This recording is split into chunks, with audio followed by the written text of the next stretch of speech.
Shalom untuk adik-adik semuanya. Shalom, Bu.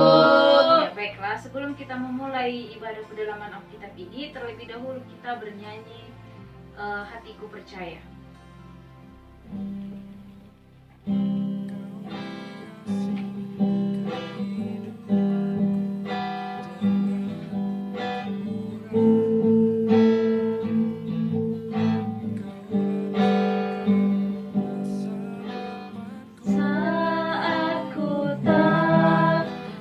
Lihat jalanmu, saat ku tak mengerti rencanamu, namun tetap ku pegang janjimu. Pengharapanku hanya padamu. Hatiku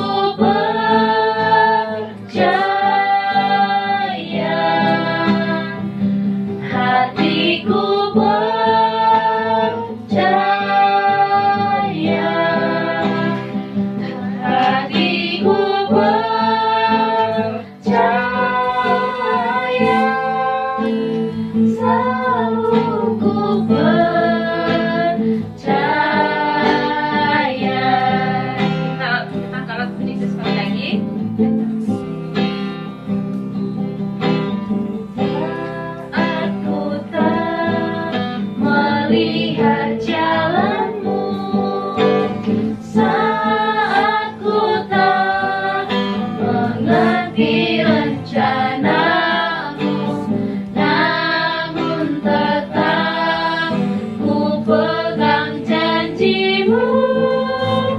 Pengharapanku hanya padamu. Hatiku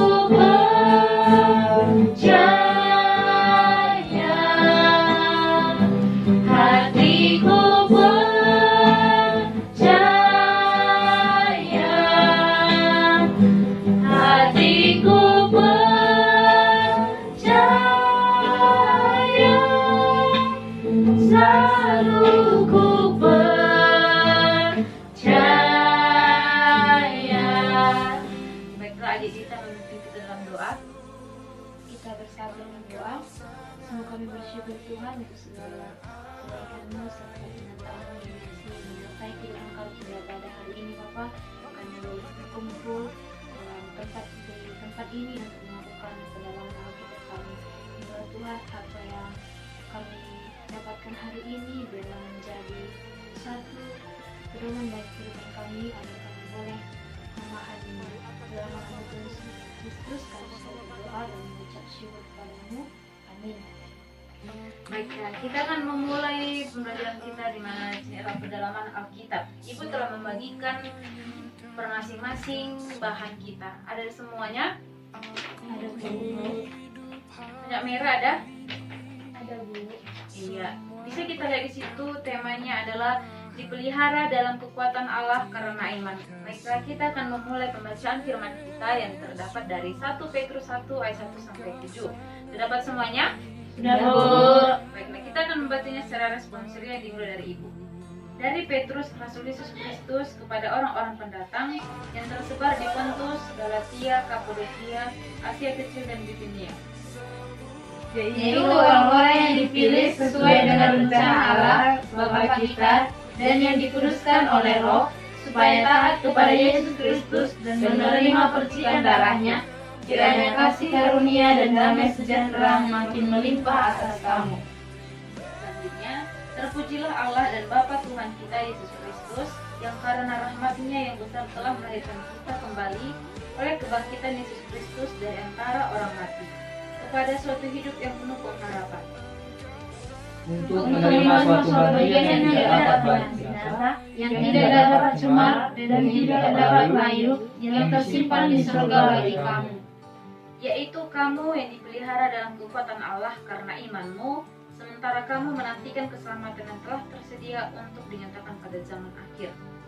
Bergembiralah akan hal itu, sekalipun sekarang ini kamu seketika harus berduka cita oleh berbagai-bagai pencobaan. Ayat 7 sama-sama kita. Maksud semuanya itu ialah untuk membuktikan kemurnian imanmu yang jauh lebih tinggi nilainya daripada emas yang fana, yang diuji kemurniannya dengan api, sehingga kamu memperoleh puji-pujian dan kemuliaan dan kehormatan pada hari Yesus Kristus menyatakan dirinya. Demikianlah firman yang bisa kita bacakan. Nah, kita akan masuk ke penjelasan, di mana penjelasan ini akan membahas tentang firman tersebut. Ya, di sini ada beberapa paragraf yang Ibu cantumkan, kita perhatikan. Kita akan membaca secara responsoria yang dimulai dari paragraf pertama dan selanjutnya dari paragraf kedua penganiayaan sampai setelah melahirkan kita kembali itu dibacakan oleh saudari Esther dan Dita, dan selanjutnya ayat sampai yang hebat itu Ivan dengan merah. Bisa diperhatikan bersama-sama, dapat? Baiklah, kita akan lanjut dimulai dari Ibu. Sekitar 65, agama Kristen telah berkembang begitu pesat sampai menjadi sebuah ancaman bagi kekaisaran Romawi. Orang Kristen merasakan gelombang penganiayaan terhadap iman mereka dan menjadi lebih besar di kemudian hari. Surat Petrus yang pertama ditulis untuk menguatkan orang Kristen dalam masa-masa percobaan ini. Surat ini sendiri ditulis oleh Rasul Petrus, murid Tuhan Yesus yang menjadi pemimpin gerakan awal Kristen di Yerusalem. Gerakan awal di Yerusalem, ya.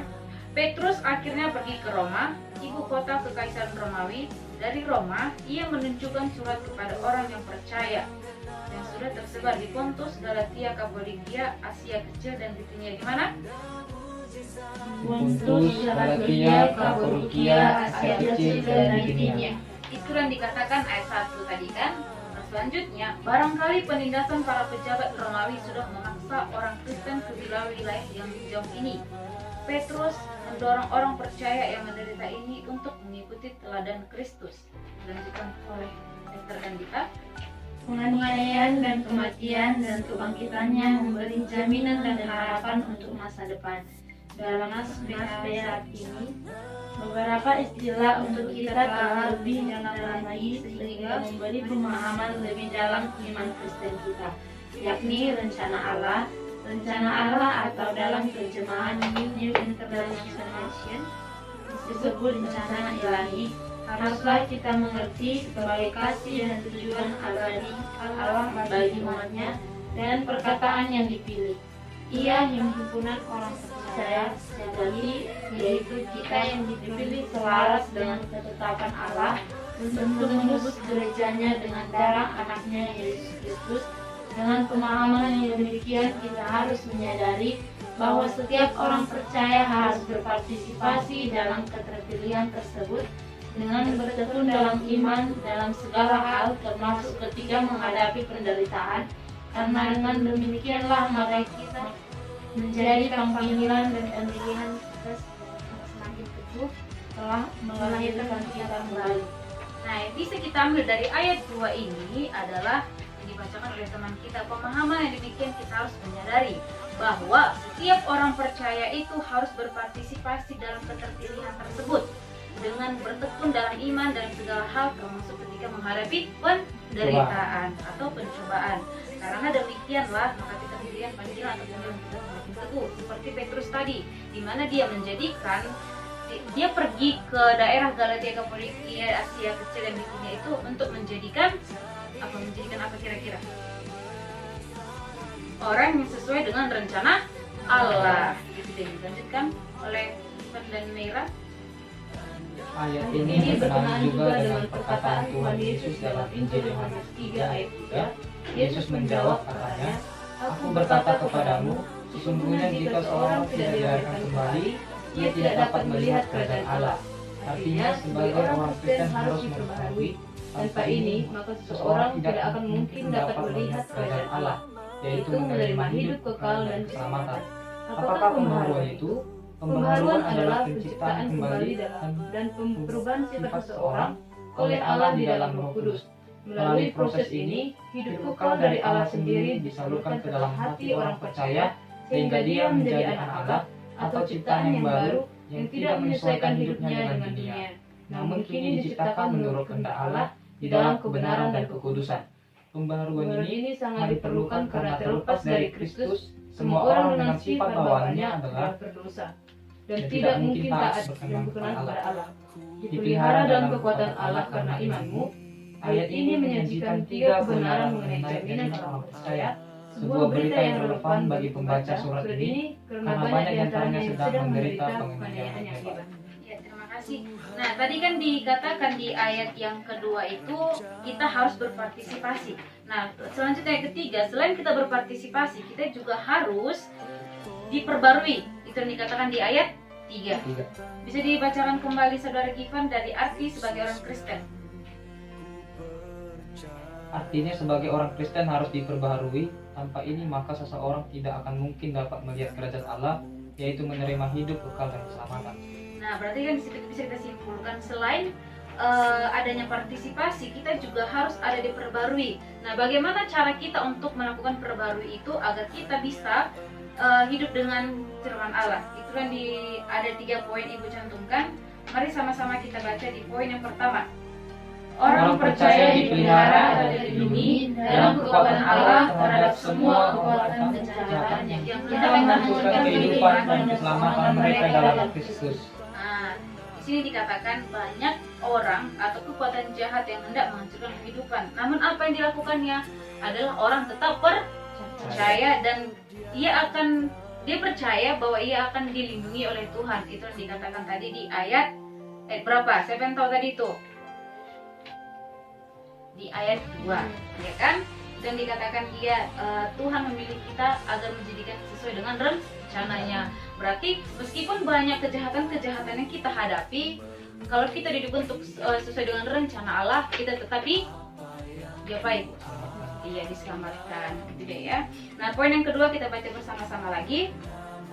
Kedua, syarat penting untuk memperoleh perlindungan Allah ini adalah iman.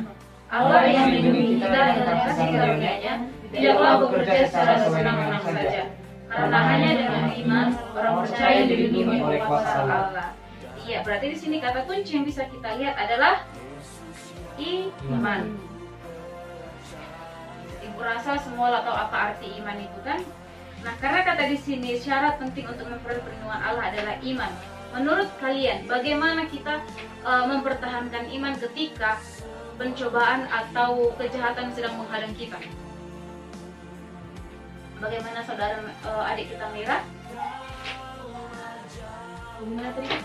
Bagaimana cara kita mempertahankan iman ketika hidup kita sedang hancur atau kita sedang mengalami pencobaan?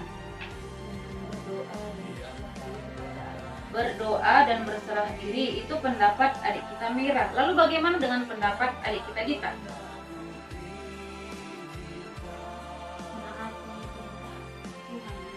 Ya, menaati dan menaati firman Tuhan. Lalu bagaimana dengan adik kita Givan? Dengan mengandalkan Tuhan juga. Iya, dengan mengandalkan Tuhan. Lalu bagaimana dengan Esther? Membaca kitab. Iya, jangan sering-seringnya kalau setiap hari ya. Nah, itulah syarat yang bisa kita peroleh agar iman kita tetap bertahan atau bertumbuh. Tadi kalian bilang ada berdoa, berserah, melakukan firman Tuhan dan banyak lainnya. Itu poin yang kedua. Lalu kita lanjut ke poin yang ketiga. Kita baca sama-sama. Sasaran pokok perlindungan Allah oleh iman orang percaya adalah keselamatan. Dalam hal ini, keselamatan menunjuk kepada dimensi yang akan datang, yaitu memperoleh warisan di surga. Membuktikan kemurnian imanmu. Apa itu menunjuk kepada dimensi yang akan datang dan memperoleh warisan di surga? Bisa kita baca di ayat 7. Ivan, tolong dibacakan ayat 7. Demikianlah teman-teman, maksudnya semua itu ialah membuktikan kemurnian imanmu yang jauh lebih tinggi nilainya daripada emas yang fana, yang diuji kemurniannya dengan api, sehingga kami memperoleh puji-pujian dan kemuliaan dan kehormatan pada hari Yesus Kristus yang akan diri. Iya, berarti bisa kita simpulkan dari ayat yang pertama itu kita dipilih oleh Tuhan atau sesuai dengan rencananya. Lalu kita berpartisipasi, dan setelah kita berpartisipasi, kita diperbaharui, ya kan? Nah, melalui apa kita diperbarui? Itulah datangnya banyak pencobaan, banyaknya apalagi penderitaan, kejahatan. Nah, itu semua mendatangkan apa yang dikatakan tadi di sini ke poin yang ketiga, mendatangkan keselamatan, menunjuk kepada dimensi yang akan datang, yaitu memperoleh warisan di surga. Itu yang dikatakan di ayat 7, ya kan?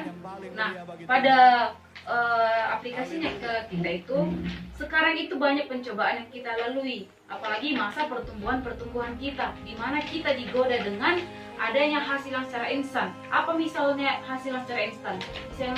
Ada yang bisa menjelaskan? Mencuri, Bu. Iya, mencuri. Di mana mencuri ini adalah mengambil hak orang lain. Lalu apa lagi? Ya, berbohong. Banyak usaha yang menghasilkan secara instan kan. Nah, dari sini kita belajar, meskipun banyaknya pencobaan atau apapun itu, kita harus tetap percaya dan tetap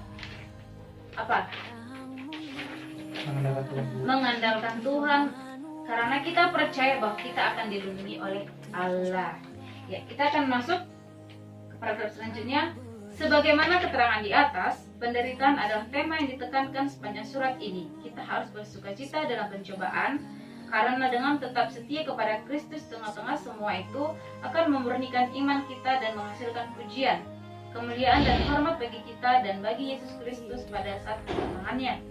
Tuhan memandang ketabahan kita dalam pencobaan dan iman kita kepada Kristus sebagai sesuatu yang sangat berharga baginya. Dari telah nas Alkitab di atas, ini waktunya menjalankan kontemplasi dan membangun komitmen. Itu ada 3, Ibu cantumkan 3 komitmen.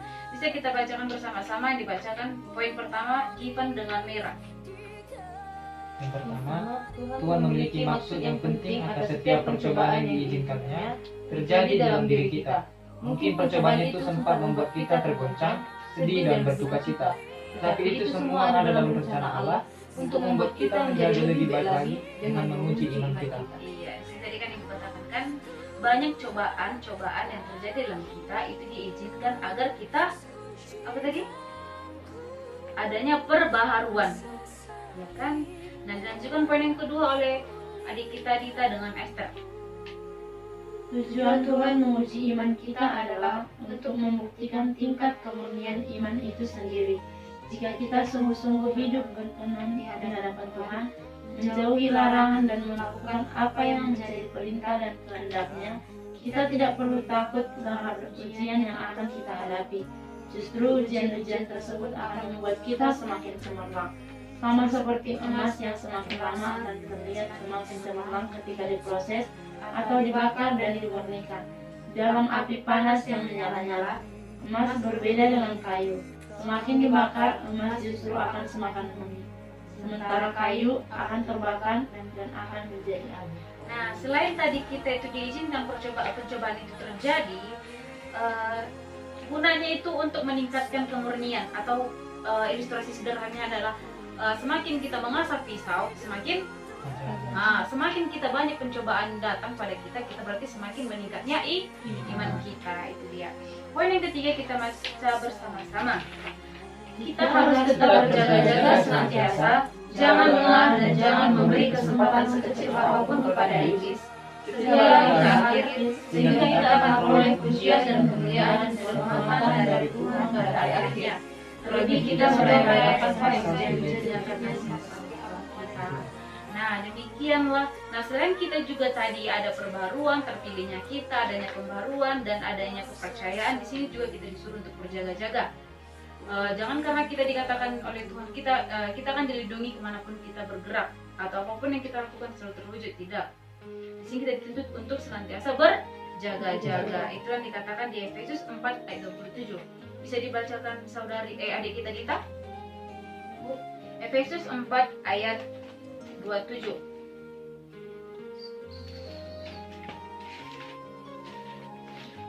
Efesus 4 ayat 27. Dan janganlah beri kesempatan kepada iblis. Iya, itu dia. Nah, jangan kita biarkan iblis itu bekerja di dalam kita, karena kecil pun peluang kita, yang namanya iblis selalu masuk. Sedikit pun kita lengah atau apapun itu, dia tetap masuk, gitu ya. Nah, kita akan masuk ke diskusi kita, di mana diskusi ini dikatakan mengevaluasi diri. Nah, bisa dibacakan adik kita Dita, adik kita Esther, nomor 1. Yang pertama yaitu, saat ini mari kita mengevaluasi diri. Sedangkan iman yang kita miliki adalah iman yang benar dan murni. Apakah iman yang kita miliki sudah benar? benar iman yang teguh kepada Tuhan Yesus Kristus. Lanjut. Kedua, masihkah kita masih merasakan pemeliharaan Tuhan dalam hidup kita? Sebutkan dalam bentuk apa pemeliharaan Tuhan tersebut. Nah, di sini kita dituntut untuk mengevaluasi diri, apakah kita sudah memiliki iman yang benar atau yang murni. Nah, menurut adik kita Mira, apakah kita sudah memiliki iman yang benar atau murni? Belum. Alasannya dibilang belum, kenapa? Karena sih melakukan hal-hal yang sudah tidak sesuai dengan Allah. Iya, berarti kita masih melakukan larangan-larangan Allah. Kalau menurut adik kita Givan, bagaimana? Belum, Bu. Belum. Alasannya?